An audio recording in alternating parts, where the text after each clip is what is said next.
नमस्कार, मी साक्षी अनासने. येस मराठी न्यूजमध्ये आपलं स्वागत. पाहूयात आता एक स्पेशल रिपोर्ट. सोनांबे जनता विद्यालयात महाराष्ट्र दिनी सैनिकांच्या हस्ते ध्वजारोहण. सोनांबे येथील जनता विद्यालयात भारतीय सैन्यात कार्यरत असलेले लान्स नायक अविनाश अरुण पवार व अविनाश कैलास पवार यांच्या हस्ते ध्वजपूजन व ध्वजारोहण करण्यात आले. विद्यालयाचे मुख्याध्यापक भागवत आरोटे यांनी कार्यक्रमाचे प्रास्ताविक केले. प्रास्ताविकातून त्यांनी महाराष्ट्र राज्याची निर्मिती व 106 हुतात्मे यांची माहिती दिली. विद्यालयाच्या गीतमंचाने राष्ट्रगीत तसेच राज्यगीत सादर केले. शिष्यवृत्ती परीक्षेतील गुणवंत विद्यार्थी स्वरा बापू डावरे, अनुज हरी पवार तसेच आर्थिक दुर्बल शिष्यवृत्ती परीक्षेतील गुणवंत सलोनी शरद पवार यांचा विद्यालय परिवारांच्या वतीने मान्यवरांच्या हस्ते सत्कार करण्यात आला. विद्यालयातील वार्षिक परीक्षेत 1 ते 5 क्रमांकाने उत्तीर्ण झालेल्या शालेय गुणवंतांना मान्यवरांच्या हस्ते गुणपत्रक वितरित करण्यात आले. शालेय समितीचा अध्यक्ष नंदू पाटील पवार, शालेय समिती सदस्य गुरुवर्य BM पवार, सरपंच जनार्दन पवार, भाऊसाहेब पवार, पालक संघाचे उपाध्यक्ष भारत पवार, सदाशिव पवार, सोपान पवार, संतोष पवार, किरण डावरे, माजी उपसरपंच तानाजी पवार, शिवाजी पवार, विष्णू पवार, कोनांबेचे माजी सरपंच संजय डावरे आदी यावेळी उपस्थित होते. सांस्कृतिक प्रमुख दीपक भालेराव व क्रीडा दीपक पगार यांनी सूत्रसंचालन केले. पर्यवेक्षक शिवनाथ पांगरकर यांनी आभार मानले. कार्यक्रम यशस्वी करण्यासाठी शांताराम चांदोरे, पंडित चिने, सोपान पवार, ज्योती पाटील, मिलिंद पाटील, नवनाथ माळी, भाऊसाहेब दहीफळे, सुनील पवार यांच्यासह शिक्षक व शिक्षकेतर कर्मचारी यांनी परिश्रम घेतले. यावेळी पालक व विद्यार्थी मोठ्या संख्येने उपस्थित होते. येस मराठीसाठी तालुका प्रतिनिधी सोनांबे. डुबेरे येथील बर्वेवाड्यात थोरले बाजीराव पेशव्यांच्या अश्वारूढ पुतळ्याचे अनावरण. मराठा समाजाचे विस्तारक श्रीमंत थोरले बाजीराव पेशवे यांचा जन्म सिन्नर तालुक्यातील डुबेरे गावातील बर्वेवाड्यात मामाच्या घरी झाला असल्याचे इतिहासात नमूद केले आहे. त्यांच्या जन्माची साक्ष देणारी खोली आजही बर्वेवाड्यात बघायला मिळते. श्रीमंत थोरले बाजीराव पेशवे यांच्या नावाने डुबेरे गावात एक पतसंस्था असून या पतसंस्थेच्या रूपाने बाजीराव पेशवे यांची चिरंतर स्मृती जपण्याचा प्रयत्न डुबेरे ग्रामस्थांनी केला आहे. मोठ्या संख्येने पर्यटक आजही सुस्थितीत असलेल्या या बर्वेवाड्याला व थोरले बाजीरावांच्या जन्मस्थळाला भेट देऊन कृतकृत्य होतात. बाजीराव पेशव्यांच्या या जन्मस्थळावर त्यांचे स्मारक म्हणून एखादा पुतळा असावा अशी कल्पना पुढे आल्याने थोरले बाजीराव पेशव्यांचे आजोळ असलेल्या बर्वे घराण्यातील वंशज प्राध्यापक चंद्रशेखर बर्वे, ॲडव्होकेट सुहास बर्वे यांनी ही कल्पना प्रत्यक्षात आणली. श्रीमंत थोरले बाजीराव पेशवे यांच्या स्मृतिदिनी रविवार दिनांक 28 एप्रिल रोजी सकाळी 11 वाजता लेफ्टनंट जनरल राजेंद्र निभोरकर व श्रीकृष्ण चितळे यांनी या अश्वारूढ पुतळ्याचे अनावरण केले. या प्रसंगी प्रमुख अतिथी म्हणून भूषण गोखले, कुंदनकुमार साठे, बाजीराव मस्तानीचे वंशज नबाब शहादाब अली, श्रीकांत नगरकर, मोहन शेटे आदी उपस्थित होते. श्रीमंत थोरले बाजीराव पेशवे पतसंस्थेचे चेअरमन नारायण वाजे अध्यक्षस्थानी होते.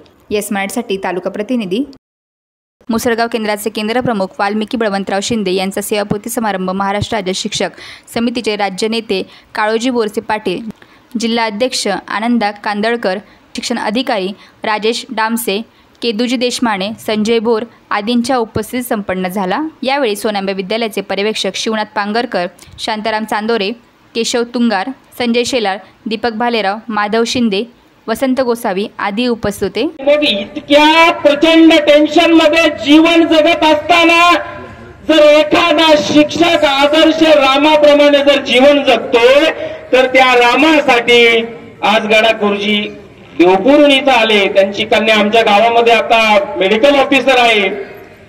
शिंदे ताई आमच्या बरोबर करंजगाव केंद्रात निफाड तालुक्यात होत्या आणि या संपूर्ण आदर्श विनंती आहे व्यासपीठावर स्थानपन्न व्हावं. थोर सर.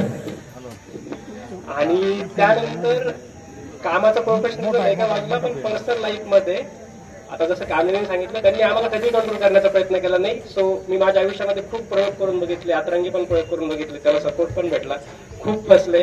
पण इव्हेंच्युअली आता ज्या ठिकाणी उभा आहे प्रोबॅबली तर त्यांनी ते करून नसते दिले तर मी काहीतरी आता वेगळं करत असतो.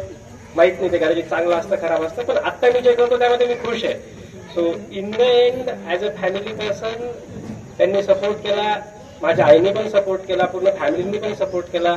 आणि त्या बाबतीत मी इव्हन कामिनी आणि मी आम्ही त्या बाबतीत थोडे नशीबवान आहोत. कदाचित ते नशीब प्रत्येकाच्या याच्यात नाहीये पण आहे आणि नशीबवान. आणि एकंदरीत हा जो कार्यक्रम होतोय तर त्यांच्या कामाची एक थोडी पावती आहे.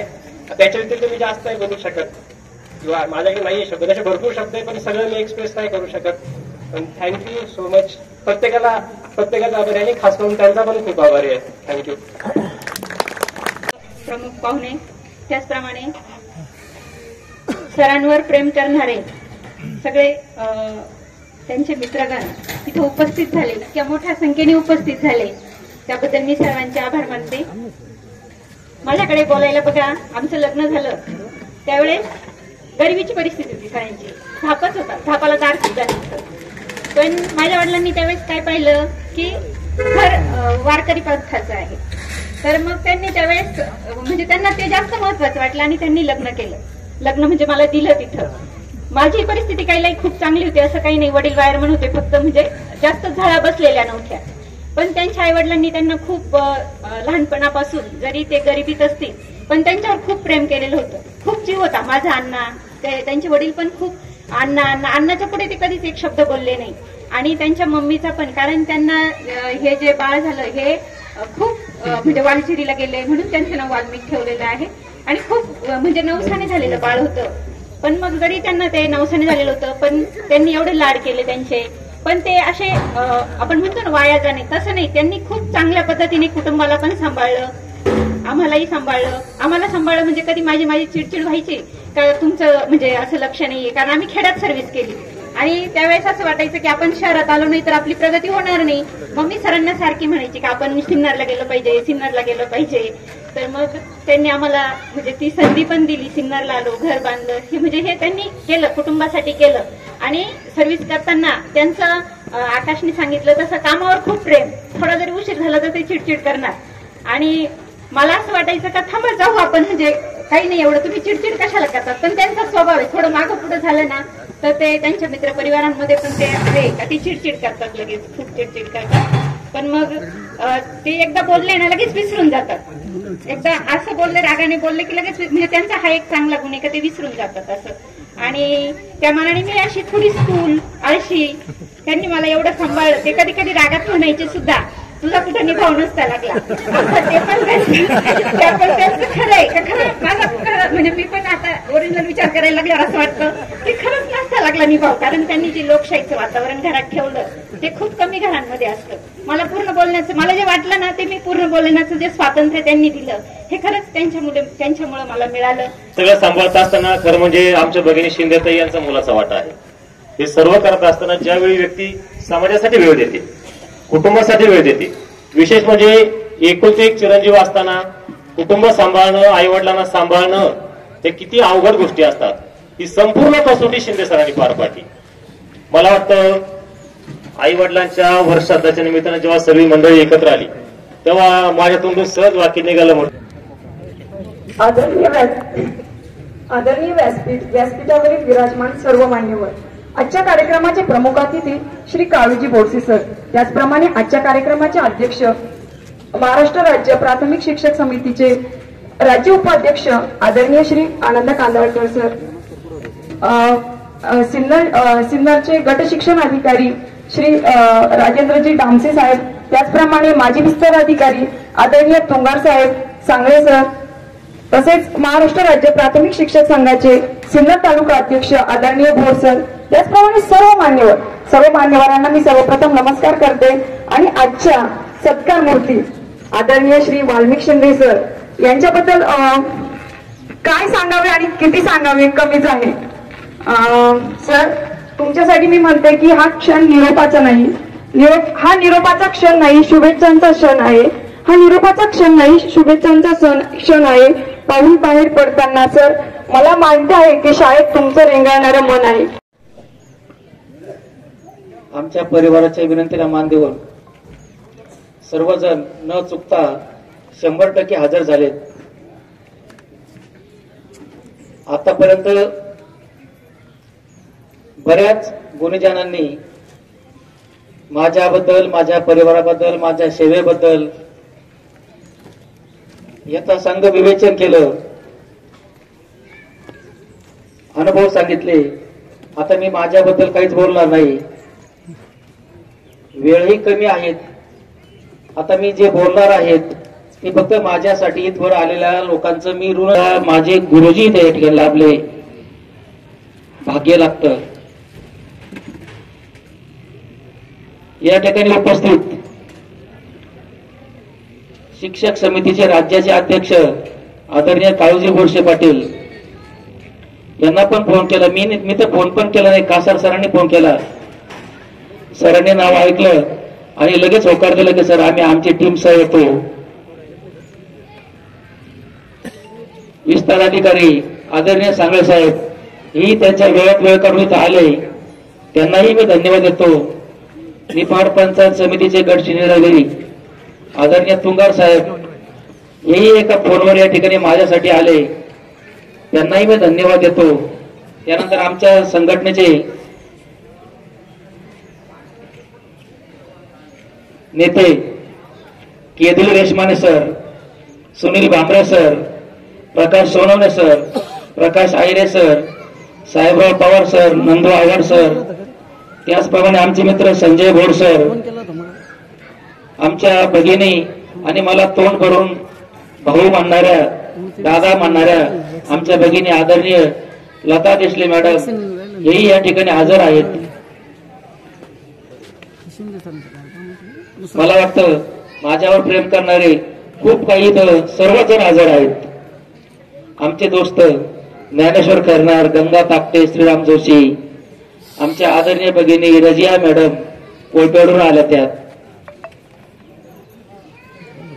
माझा सर्व गणगोत माझ्या विनंतीला मान देऊन या ठिकाणी आलं. सर्वांचे मी आभार मानतो. या माझ्या सर्व तिने माझ्या खांद्याला खांदा लावून प्रपंच केला, माझ्या सर्व गोष्टीत सहभागी झाली. त्यानंतर इथं हजर माझे चुलते, माझ्या वडिलांसमोर समान असणारे चुलत्या, आमचे सर्व पुतणे, सर्व आमची फॅमिली जो डॉक्टर मयच आहे, 5-6 डॉक्टर आमच्या घरात आहेत. तेही त्यांचं काम थोडस बाजूला ठेवून वेळेत हजर झाले. खूप काही. त्यानंतर माझे विद्यार्थी मित्र पण या ठिकाणी हजर आहेत. माझ्या गावातले खूप काही सर्वजण मित्र या ठिकाणी हजर आहेत, त्यांनाही मी धन्यवाद देतो.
येस मराठीसाठी तालुका प्रतिनिधी सोनांबे.